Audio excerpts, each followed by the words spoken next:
ఎందుకంటే నువ్వు పక్కనున్న తెలంగాణలోనే పార్టీని నడపట్లేదు. జాతీయ పార్టీ అంటే కనీసం 4 రాష్ట్రాల్లో ప్రాతినిధ్యం ఉండాలి.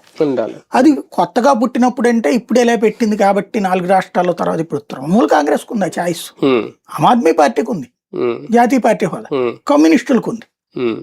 వీళ్ళకి ఎప్పటి నుంచి ఉంది? 40 ఏళ్ల నుంచి ఉన్న పార్టీ, 42 ఏళ్ల నుంచి, 44 ఏళ్ల నుంచి అని చెప్పి 82లో పుట్టిన పార్టీ 44 ఏళ్లలో ఏ రోజు జాతీయ పార్టీగా ఉందని అలా అనుకుంటే మరి బీఆర్ఎస్ కూడా జాతీయ పార్టీ అదే కదా, అది తప్పని అన్నాం కదా. భారతీయ రాష్ట్ర సమితి అది డ్రామానే, దాని పేరే మార్చుకున్నారు కదా టీఆర్ఎస్ గా. ఇప్పుడు మళ్ళీ వెనక్కిపోతున్నారు వాళ్ళు.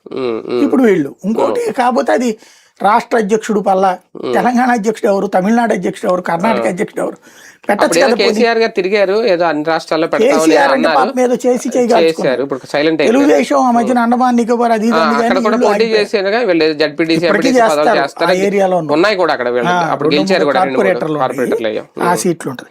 అది వేరు, చెప్పుకోవట్లేదు కదా ఇక్కడ వీళ్ళు ఆ కాన్సెప్ట్ కి వచ్చారు. కానీ అంటే ఈ వర్కింగ్ ప్రెసిడెంట్ పదవి ప్రకటించడం వెనక అంటే లోకేష్ నెక్స్ట్ సీఎం అవుతారా ఈ ఆలోచనలో ఉన్నారు, కానీ అందరూ పార్టీలో కానీ ప్రజలు కానీ ఈ వర్కింగ్ ప్రెసిడెంట్ పదవి ఇస్తారనే చర్చ అయితే పెద్దగా జరగలేదు. అంటే ఇప్పుడు కూటమిలో ఉన్నారు కాబట్టి స్టెప్ బై స్టెప్ వెళ్ళాలనా, ఒకేసారి సీఎం చేస్తే కూటమిలో ఏమైనా చీలికలు వస్తాయని భయమా, ఏంటి ఆలోచన? కూటమిలో చీలికలు వస్తాయని ఏ భయం లేదు నాకు తెలిసి.